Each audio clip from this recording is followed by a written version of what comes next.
ჩვენს ჟურნალისტ თამარ თედიაშვილს მოусმინოთ, რომელიც ბათუმიდან მიემგზავრება გურიაში და მოგვიყვება ახლა იმის შესახებ გზად რა ვითარებად შეხვდა და რა მოლოდინი არის იმ ადგილებში, სადაც ის აპირებს მისვლას. ახლა ჩვენ ვართ ქაქუთში, გურია აჭარის საზღვარზე.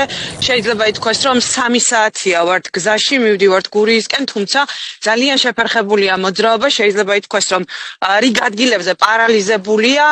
მოქალაქეებს თავიანთი, მე გაჩვენებთ ახლა მანქანებს, რომლებიც გაჩერებულები არიან, რიგ ადგილებზე მათ უწევთ თავიანთი ძალებით გზის გაწმენდა.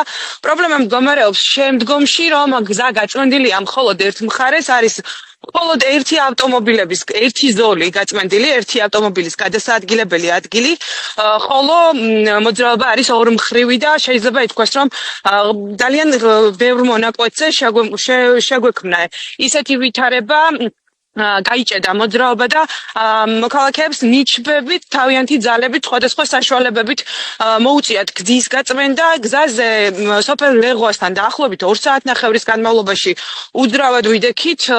ჩვენ გარდა იყო ათეულობით მანქანა და მუშაობდა ტრაქტორი, თუმცა მუშაობდა პატარა ზომის ტრაქტორი და როგორც ერთი შეხედვით ჩანდა, მე არ ვიცი წინა დღეებში ეს გზა იწმინდებოდა თუ არა და იყო თუ არა გაწმენდითი სამუშაოები, თუმცა თოვლის საფარი გზაზე იმდენად მაღალია, რომ ნამდვილად არ ეტყობოდა გაწმენდის კვალი და ამდენ დღიანი თოვის შემდეგ კიდევ უფრო რთულია გაწმენდა. ბუნებრივია, როდესაც წინა დღეებში არ იწმინდებოდა გზა. ახლაც ამ წუთებშიც მოძრაობა აღდგა, თუმცა ყოველ 200-300 მეტრში არის იგივე ვითარება. ავტომობილები მოძრაობენ ორმხრივად, როგორც გითხარით, და გზა მხოლოდ ერთ ზოლზეა გაწმენდილი. 9 მეტრს აჭარბებს აქ, ჩვენ სადაც ვართ, სოფელ ქაქუთის მიმდებარე ტერიტორიაზე. თოვლის საფარი, თუმცა მივდივართ ოზურგეთში და ჩვენი ინფორმაციით იქ 1 მეტრზე მაღალია, რიგ ადგილებში 2 მეტრსაც აღწევს თოვლის საფარი. არ ვიცი რამდენი ხანი დაგჭირდება, უკვე 3 საათზე მეტია, როგორც გითხარით, გზაში ვართ. ძალიან ნელა მოძრაობთ. რიგ შემთხვევებში საათობით გზაზე გაჩერებული დგომაც მოგვიწია.